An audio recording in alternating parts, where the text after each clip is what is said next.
Hello YouTube! We are going to jump right into spreading some tan acrylic crushed shells onto this craft board.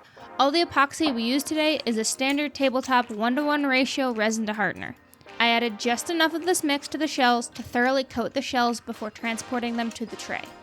We don't want too much, or as the epoxy cures, a clear line will form between the shells and the pigmented resin, revealing a space that you can see all the way through to the unfinished wood.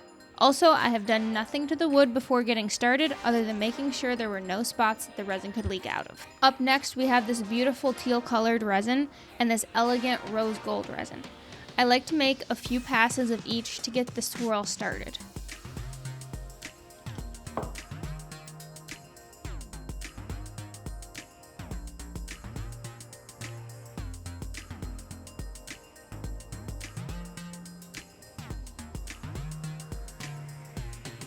This was the last project of the day, and with a little less resin than I had hoped to have left, I made sure to scrape out each cup so there was enough pigmented resin to cover the bottom of the tray.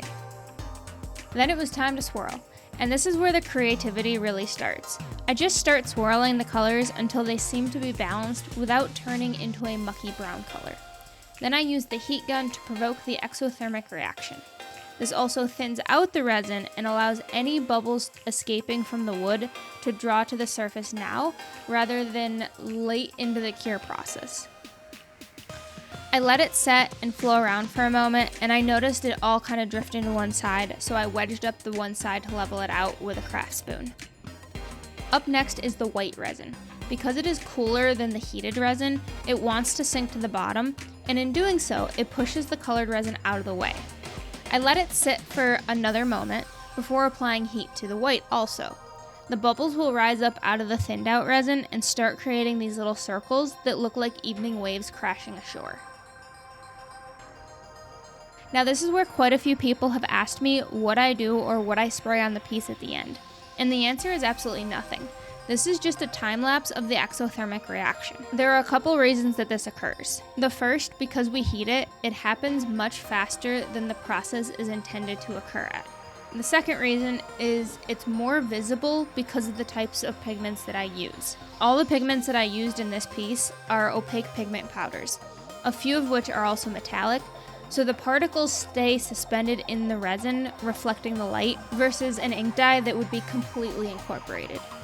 Lastly, the platter is on an open grain wood versus a plastic pour box that you often see me use for other types of projects, so it contains air. That air is forced out of the wood as the resin seeps into it. These factors add together to create this almost mesmerizing effect. Before photos, I finished the edge with a rustic gray stain and polyurethane, added satin nickel arched handles, and both a photo hanger and anti-skid shields to the back. The link to my Etsy store filled with pieces like this and a discount code are in the description below. And if you want to see a more experimental piece similar to this, click the box hovering here. Thanks for watching and have a great day. Bye!